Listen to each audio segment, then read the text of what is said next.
तो ये बड़ा आसान काम लोगों ने समझ लिया, दावा कर देना कि मैं फलाने का गुलाम हूं। ये दावा है।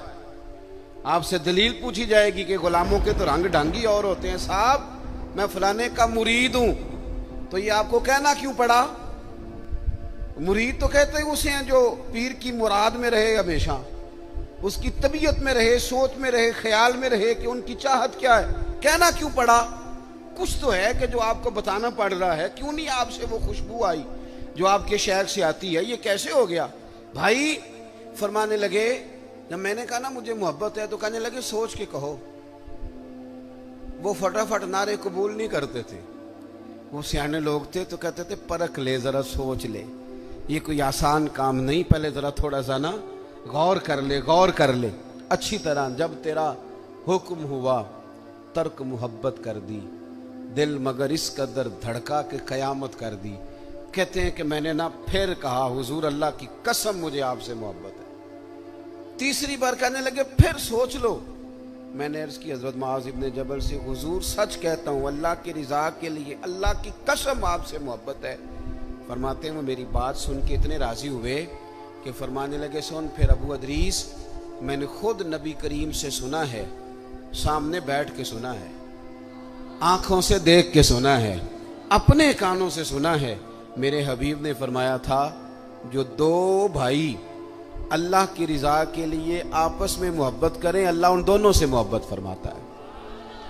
हमारा लोग मुकदमा तो समझें, दरअसल हम क्या कह रहे हैं, हमें कोई जाती दुनिया का लालच है ही नहीं दाता गंज बख्श अली अजमेरी से, हमें कोई दुनिया का लालच नहीं हजरत मुजद्दद अल फ़सानी से, हमें कोई लालच नहीं दुनिया का हजरत बहाउल नक्शबंद बुखारी से, कोई लालच नहीं बाबा फरीद से। हमें तो इतना लालच है कि जब हम उनके करीब जाते हैं तो हम रब की रजा के लिए उनसे मोहब्बत करते हैं, अल्लाह का बंदा जान के। इसलिए गुमराहियों के सफर में ना पड़े। हमारे तो लोगों ने तबसरे उल्टे सीधे करके ये हाल कर दिया है कि इतना सोना वतन, इतना मीठा वतन, इसमें कोई बंदा अच्छा रहा ही नहीं। ना कोई सियासतदान अच्छा रहा है, ना कोई ताजर अच्छा रहा है, ना कोई ब्यूरोक्रेट अच्छा रहा है, ना जनाब पुलिस वाले अच्छे रहे हैं, ना जनाब वापडा वाले अच्छे रहे हैं, ना मौलवी अच्छे रहे हैं, ना कोई अच्छा है ही नहीं। किसी का नाम ले लें और आप मजाक उड़ा लें जितना मर्जी। ये तो बाकायदा कोशिश की गई, और मैं बड़ी माजरत के साथ अर्ज करूंगा ये काम सब ने किया, सब ने, ये सब ने। इसमें वो रात को जो एंकर टीवी पे बैठे थे उन्होंने भी तबसरे किए।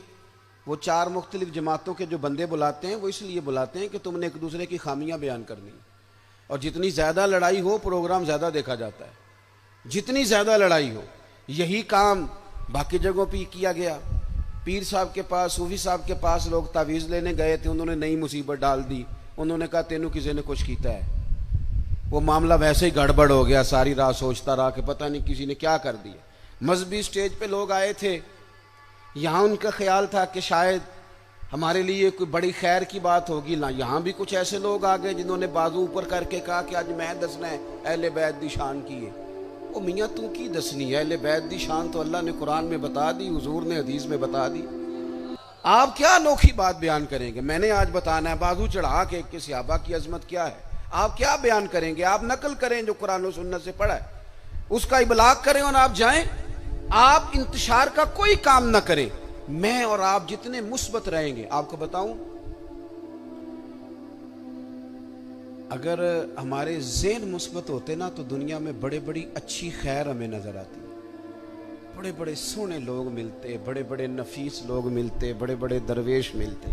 मुझे तो बड़े मिले हैं जिंदगी में, बड़े बड़े खैर वाले लोग। लेकिन चूंकि यहाँ माइंड सेट हो गया है कि दुनिया सारी खराब हो गई है, इसलिए कोई बंदा अच्छा नहीं।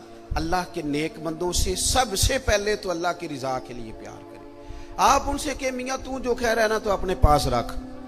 मैंने तो हदीस में पूरा बाब पढ़ा है कि अल्लाह के बंदों से प्यार करना है रब की रिजा के लिए। इसको जहन में अच्छी तरह संभाले। और आपको तारीख में ऐसे हसीन लोग मिलेंगे जो सफर करते थे रब के बंदे से मिलने के लिए। अब तो लोग सफर नहीं करते, अब तो ज्यादातर यही कहते हैं साढ़े घर आके ज़ियारत करा लो। हाँ, और जनाब अस्सलाम वालेकुम पीर साहब जी। वालेकुम सलाम। बड़ी चाहत है जी, आपसे बड़ा प्यार है। अच्छा जी, तो कहते टाइम दे दो। तो भाई ये किस किस्म की चाहत है? आपको चाहत है तो आप चल के आए, आ करके मुलाकात करें। और ये चाहत मुकम्मल भी तब होती है जब बात मान ली जाए। अगर पीर साहब कहे टाइम कोई नहीं तो चाहत खत्म, छुट्टी। वो चाहत भी इतनी है सिर्फ कि जब तक बात मान ली जाए, यानी फर्मा बरदारी में बंदा रह गया तो चाहत पूरी, और अगर कहीं फर्मा बरदारी से निकल गया तो चाहत खराब। हजरत हरम बिन हयान, ये दाता साहब ने लिखा है। चलें इत्तेफाक से दाता साहब की बात भी आ गई। दाता साहब कहते हैं हजरत हरम बिन हयान ताबी हैं। फरमाते हैं जब मुझे पता चला ना कि नबी करीम अलैहिस्सलाम ने हजरत अवैस करने की तारीफ फरमाई है और कहा है कि वो मेरी उम्मत के लिए दुआ करे, तो कहते हैं मैं हजरत अवैस करनी को ढूंढने निकला। मस्जिद ढूंढने नहीं, किताब ढूंढने नहीं, रब का बंदा ढूंढने। मैं तेरी तलाश में फिरा जंगल पहाड़ और दश्त में। कहते हैं मैं मक्के मदीने जहाँ जहाँ मुझे खबर मिलती मैं गया। जहाँ जाता लोग कहते यार वो तो बड़ा दीवाना आदमी है। ये दाता साहब ने लफ्ज़ लिखे हैं। दाता साहब कहते हैं हजरत अवैस करनी का हाल ये था कि जब लोग हंसते थे तो वो रोते थे, और जब लोग रोते थे तो वो हंसते थे। असी किसे दे कुछ नहीं जे लगदे ते ना कोई साडा दर्दी। कोई ज़रूरी है कि जिस तरह दुनिया चलाए वैसे चलना है? आपका कोई नजरिया हो, आप अपने नजरिए में मस्त होकर जिंदगी गुजारें। फरमाते हैं मैं ढूंढते ढूंढते पहुंच गया इराक। नहरे फुरात के किनारे वुजू कर रहे थे और मैंने वुजू करते उन्हें पा लिया। वो फारिग हुए तो मैंने कहा अस्सलामु अलैकुम। पहली मुलाकात थी। दाता साहब कहते हैं हजरत अवैस करनी ने पलट के देखा तो कहने लगे वालेकुम अस्सलाम या हरम बिन हयान। कहते मैंने कहा हुजूर आप मुझे कैसे जानते हैं? तो कहने लगे मैं तुझे तो नहीं जानता पर मेरी रूह तेरी रूह की जानने वाली है। ये वाकफियत है, दिल का एक दूसरे के साथ रब्त है।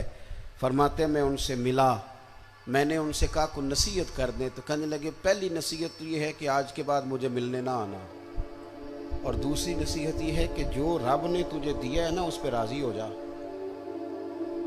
इधर उधर जाएगा तो तू नाशुक्रा हो जाए।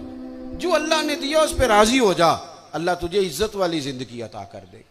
अल्लाह के बंदों से फकत अल्लाह की रिजा के लिए, रब की रिजा के लिए प्यार करें। दूसरी बात, हमारे ये जो सूफियात थे ना, औलियात थे, ये नजरियाती लोग थे, फिक्री लोग थे। जो फिक्री आदमी होता है ना, नजरियाती बंदा, वो जमाने के मुताबिक नहीं चलता, नजरिए के मुताबिक चलता है। मैंने कुरान मजीद की आयत पढ़ी है, अल्लाह फरमाते हैं युजाहिदून फी सबीलिल्लाह, अल्लाह के बंदे अल्लाह के रास्ते में जिहाद करते हैं। ये नौजवान जरा मेरी बात पे तवज्जो करें। ये कहते हैं कि शायद बंदा वो ठीक होता है जिसकी मुखालफत कोई ना करे। रब फरमाते हैं युजाहिदून फी सबीलिल्लाह, वो अल्लाह के रास्ते में जिहाद करते हैं। तो फिर कुछ लोग उनकी मलामत करते हैं, कुछ लोगों को अच्छा नहीं लगता दीन की तबलीग करना,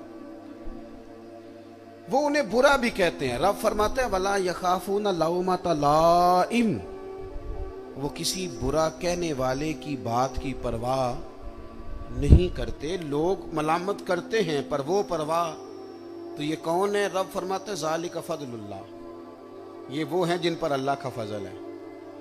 और युतीही मन यशा, ये वो फजल है जिसे रब चाहता है अता करता है। हमारे बुजुर्गों ने काम किया। लोगों को चूंकि असल में ना नजरियाती होना काम बड़ा मुश्किल है। नजरियाती किसे कहते हैं? मैं आपकी और अपनी समझ के मुताबिक एक बात अर्ज करता हूँ। बंदा पीर साहब के पास गया, उसने कहा हजरत साहब मैंने सारे डॉक्टरों से मुलाकात कर ली है, रिपोर्टें ठीक हैं, हकीम सारे मैंने चेक कर लिए हैं, मामला ठीक हैं, दम दुरूज तवीज़ दरबार आस्ताना हर जगह हो आया हूं पर मेरे घर औलाद नहीं होती। अब आपको कामिल पीर समझ के आया हूं, आप कोई तवीज़ करें कि काम हो जाए। ये अच्छी बात है, अल्लाह के बंदे को दुआ करनी चाहिए, पर नजरिया क्या है? नजरिया ये है कि रब का बंदा उसे कायल करे कि अगर अल्लाह का तेरे बारे में फैसला ये है ना कि तेरे घर में औलाद नहीं होनी चाहिए, तो फिर तू रब के फैसले पे राजी रहे।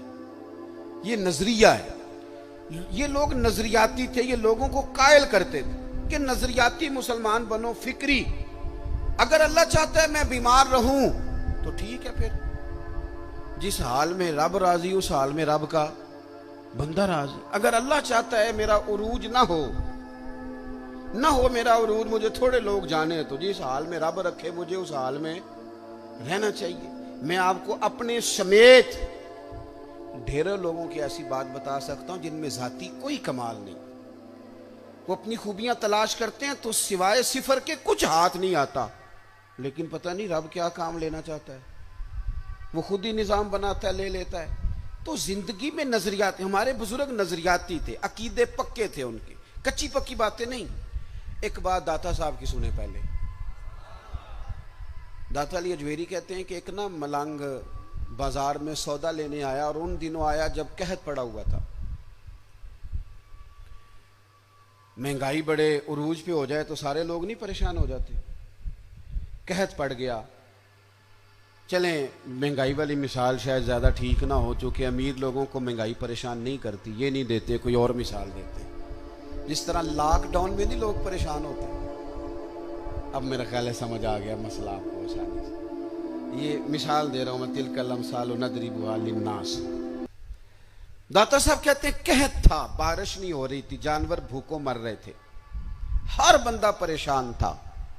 ये देखें हमारे बुजुर्ग तरबियत किस तरह करते हैं। फरमाते हैं एक दरवेश मलंग गुलाम सौदे वाला थैला लेके ना तो बाजार में हंसता खेलता अटकेलियां करता पहुंचा, बड़ा हंस हंस के सामान खरीदा, कंधे पे रखा, और उसी मस्ती में लौटने लगा। तो सारे परेशान हो तो एक बंदा हंसे तो बाजू का लोग चिढ़ भी जाते। कहते कुछ लोगों को गुस्सा आया, कहने लगे सारी दुनिया जो परेशान है, तुझे किस बात की खुशियां चढ़ी हुई हैं? वो कहने लगा तुम होगे परेशान, मैं जिस सेठ साहब का नौकर हूं ना, जिस आका का मैं गुलाम हूं, उसने टाइम पे ही गंदम जमा कर ली थी, उसके बड़ोले खजाने भरे हुए हैं, लिहाजा हम बड़े खुश हैं। दाता साहब अकीदा मजबूत करते हैं, नजरिया देते हैं। दाता साहब फरमाते हैं लोगों, जितना उस गुलाम को अपने सेठ के, अपने आका के खजानों पे यकीन था ना, अगर इतना ही तुझे और मुझे रब के खजानों पे यकीन हो जाए ना, तो फिर हर रोज सवेरे उठ के हम गुर्बत का रोना ना रोएं, फिर हर रोज सुबह उठ के हम ये ना कहें कि ओहो इस मुल्क का कुछ नहीं बन सकता, यहाँ तो सब लोग धोखेबाज, फिर हर वक्त मायूसी की गुफ्तगू ना करें, नजरियाती अगर हो जाए। आला हजरत फाजिल बरेलवी ने क्या किया, नजरिया ही तो मजबूत किया। लोग कच्ची पक्की बातें करने लग गए थे। कोई कहता था कि इतना इल्म हुजूर को है तो इतना नहीं है, कोई कहता था जनाब इख्तियारात इतने अल्लाह ने दिए हैं तो इतने नहीं दिए। आला हज़रत बरेलवी के ज़माने में कोई कहता था कि पता नहीं हुजूर कब्र नूर में हयात हैं, माज़ अल्लाह के नहीं है। कोई शख्स ये कहने लग गया था कि जनाब हुजूर का ख्याल नमाज में आ जाए तो नमाज नहीं होती। आला हज़रत फाज़िल बरेलवी फरमाने लगे कच्ची पक्की बातें करते हो, जिस महबूब की मोहब्बत ईमान है उस महबूब के बारे में शक पैदा करते हो। आप फरमाने लगे तुम कहते हो रब ने इख्तियार दिया कि नहीं, और दिया तो कितना दिया। फरमाने लगे हम तो हुजूर को रब का शरीक कहते ही नहीं, हम तो हबीब कहते हैं। और मुहिब और महबूब का मामला इस तरह का होता है कि तो मैं तो मालिक ही कहूंगा, क्योंकि हो मालिक के हबीब, यानी महबूब व मुहिब में नहीं मेरा तेरा। फिर आप फरमाने लगे ये कैसी बेवकूफों वाली बात है कि नमाज में हुजूर का ख्याल आ जाए तो नमाज, कितनी वैसे कितनी आप सादे अंदाज में भी अगर समझे तो अजीब बात नहीं। आप जरा दुआ पढ़िए जो नमाज में इख्तिताम में अक्सर वही दुआ पढ़ी जाती है, वो पढ़िए रब्बना ग़फ़िरली। क्या तर्जुमा इसका आता है? आपको आता है? मैं कुछ नहीं कहूँगा, सुना दें आप। आता है पर मेरे सुन्नी दा एडा ही मसला है, कोई गल आउंदी भी होवे तां भी नहीं दसदा, आंदा मैं एडा पढ़िया ही नहीं, इससे आगे नहीं जाता। रब्बना ग़फ़िरली क्या तर्जुमा है? या अल्लाह मुझे माफ़ फरमा और मेरे। तो आपको तो नमाज में अब्बा जी का भी ख्याल आ रहा है, टूट गई रह गई, अम्मा का भी ख्याल आ रहा है, टूट गई कि रह गई। अजीब नादान बात है ना। ओ खुदा के बंदो, नमाज में तो यहूदी ईसाई की बात भी आती है, गैरिल मग़दूबि अलैहिम वलद्दालीन की तफसीर पढ़ो ना, यहाँ से मुराद यहूदी और ईसाई लिखे हैं मुफस्सिरीन। तो काफिर का ख्याल भी आ रहा है। और आप जब कुफार के मुतल्लक आयात पढ़ेंगे तब्बत यदा अबी लहबिन व तब, ये क्या तमाशा हुआ, कितनी घिनौनी साजिश, इतनी गलत बात कि जी फलाने का ख्याल आ जाए तो ठीक है। और फिर अजीब बात करते कहते जी हुजूर का जरा ताजीम के साथ आता है तो अब्बा जी का बेअदबी के साथ आता है, अम्मा का बेअदबी के साथ ख्याल आता है। आला हज़रत फाज़िल बरेलवी फरमाते हैं तुम्हें गलत फहमी हो गई है, तुम तो नमाज में दुरूद ना पढ़ो तो नमाज नहीं होती। ओ खुदा के बंदो, अल्लाहुम्मा सल्ली अला मुहम्मदिन व अला आले मुहम्मद। तुम कहते हो हुजूर का ख्याल आ जाए तो नमाज नहीं होती, हमारा ख्याल है कि ख्याल ना आए तो नमाज नहीं होती।